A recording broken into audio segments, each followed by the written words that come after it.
Welcome back to Behind the Scenes at Nene. This week we're going to be going through a lot of cool stuff. We've got the vehicle of the week, a new trend we're going to start doing.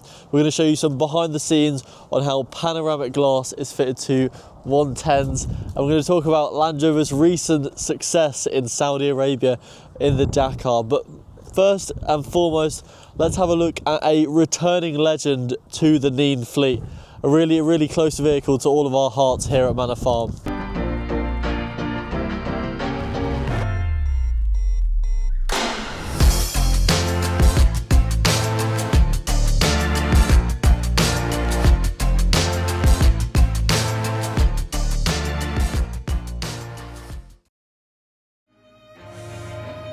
It's said that when it was made, the 4x4 gods themselves came to witness its birth. A Land Rover so utterly offensive to an industry built for slow, steady usability that whispering its name is considered unlucky. Possibly the highest spec Land Rover Defender ever built. Nene.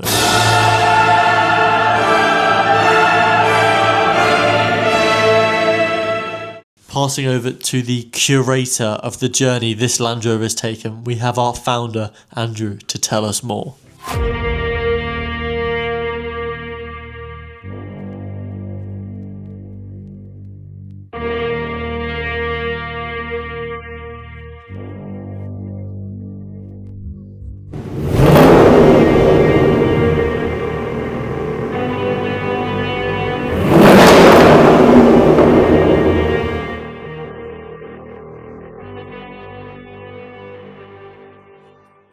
Here we are today then, got this amazing Revolve Defender with us again at the moment, which we built probably 2 and a bit years ago now, I suppose, and we had it as our sort of flagship demo V8 Defender. It originally started off as a 2015 black 110 XS station wagon with about 30,000 miles on it, and we then went to town and turned it into what we have now. So of course we've changed the colour to this sort of satin anthracite in our body shop. We've had all the floor out in the centre of the cabin area to rework the floor so we can get these 4 Shillman seats in it and allow the second row seats to sit lower and a further back to give you more leg room. Lots of soundproofing, all new bespoke carpets in it, everything's been trimmed. Under the bonnet we've got a 500 horsepower General Motors LT1 V8 petrol engine mated to an 8-speed automatic gearbox. So it's really smooth and silky smooth it is to go up the road, so you can poke around in it all day long. But of course, if you really want to, you've got so much performance.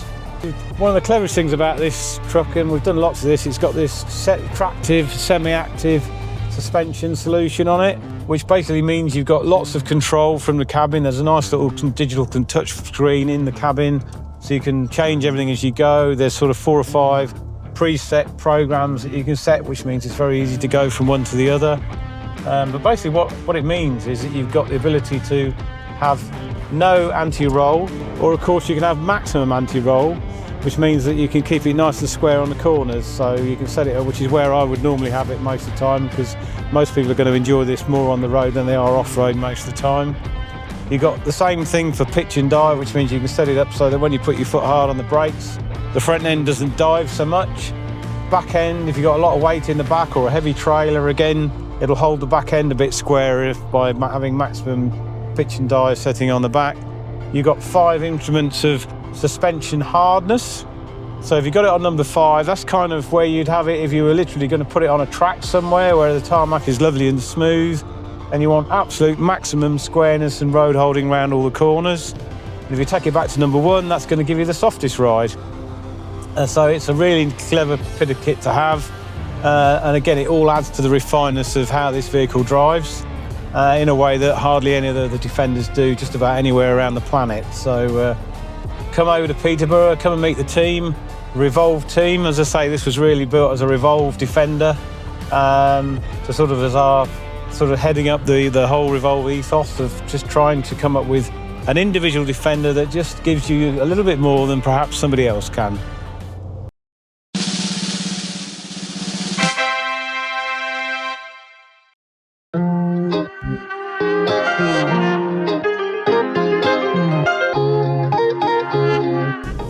So there you have it, a really interesting and exciting vehicle. And I personally can't wait to see what's in store for Nino in the future. But moving to something a bit more down market, we have our vehicle of the week. This is really going to wet the whistle for the purists in our audience. As the first vehicle of the week, we have this really nice, virtually untouched 110 Santorini Black XS utility station wagon. Now, this tends to be the majority of Defender trade at the minute, as people are shying away from using them as utility vehicles and are seeing them for their excellent ulterior purpose as really good people carriers. However, you're still getting so much utility out of something like this opposed to a high capacity pickup or something like that. And it really does show why these are still going strong compared to a lot of SUVs on the market. Personal preference, well, is of course personal, but there is nothing else that you can get for 50 grand that will turn heads and still perform every single day of the week like this. So what else can you get for that? A Volvo XC90, Audi Q7, even a new Defender with a few miles on it. But come back to me in 2 years when 20% of that value is completely gone. Land Rover knew what they were doing by capping these cars, sealing them as timeless. There's no new updated version every year, no iPhone culture. Timeless and classless, vehicles that belong in front of a luxury hotel and in a farm barn. Thousands of one-of-a-kinds. Even on this, the tinted indicators and white light DLR headlights give subtle enhancements, but you wouldn't have known unless I just told you about them. Speaking of enhancements, I think it's time we take a look at one of the other ones we do here at Nene. Quite a common one for utility 110s such as this is swapping out that solid panel at the back for panoramic glass, giving it a really cool premium limo feel.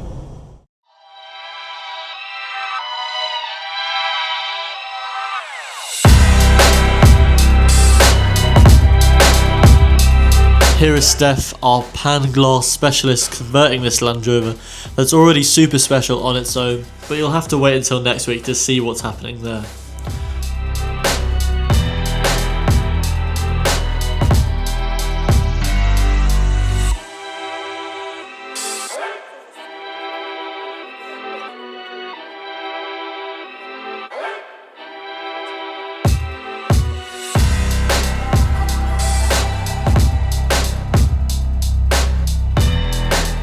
It's important that if you're thinking of this modification, you check the service you're going with. There's a lot of 110s out there that have just been ruined if you get this wrong.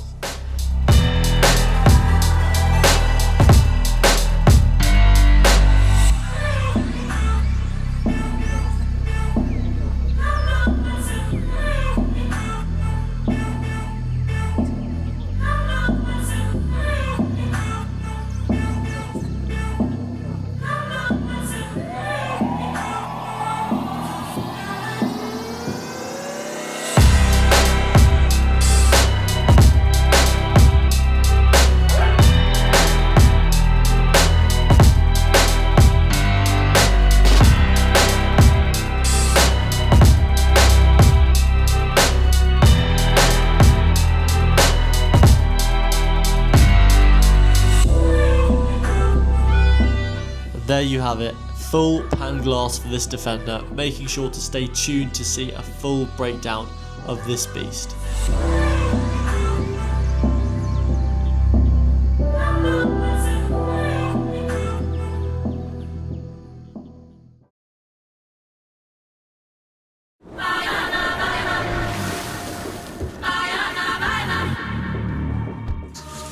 Since its release, the new Defender has been a mixed response.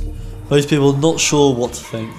Don't get me wrong, it has sold enormously well, with over 500,000 globally, but it hasn't quite reclaimed the crown as the toughest SUV you can buy.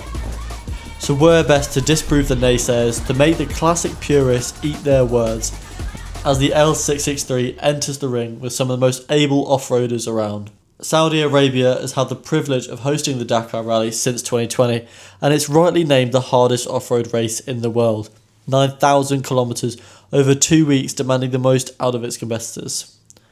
So when Land Rover brought the heat with a Defender Octa gutted for rally spec, it was quite the conversation amongst enthusiasts where they place. Trying as much as they could to keep the L663 shape, they differed to competitors who went as far as rules would allow.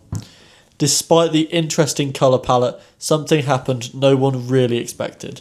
The first time rookies actually won. Now, they did have 14-time Dakar winner Stefan Peter Hansel driving and by far the biggest budget, but it was felt the battle-hardened rivals would come out on top. So where does this leave yours and the majority's opinion of new Defender? Well, I can't really say. For me, it changes much. I mean, we already knew how capable especially the Octa is, and it really only confirms how JLR is superior due to it being a sole 4x4 brand, compared to say Toyota or Ford. Personally, I think a Camel Trophy rerun would have proved more inclusive and worked more towards bringing that new era of Defender in line with the mystique and brand of its predecessor. Here at Manor Farm, our sister brand Revolve is working as a place for new Defender owners to come and put the passion and individualism the same as they likely did the classic 10 or 20 years ago. Our 38 years in this industry is behind you and your Defender as we press on in the pursuit of building some really wicked trucks. So thank you very much for watching this week's episode of Behind the Scenes, Nene. Hope you enjoyed. If you do want to see any specific type of content, please do let me know and we can go through some of the wonderful stock we've got here at Manor Farm. If you did enjoy, please subscribe, and I look forward to seeing you next week where we'll go through some more Land Rover stuff, some cars here, the new vehicle of the week. But yeah, thank you very much.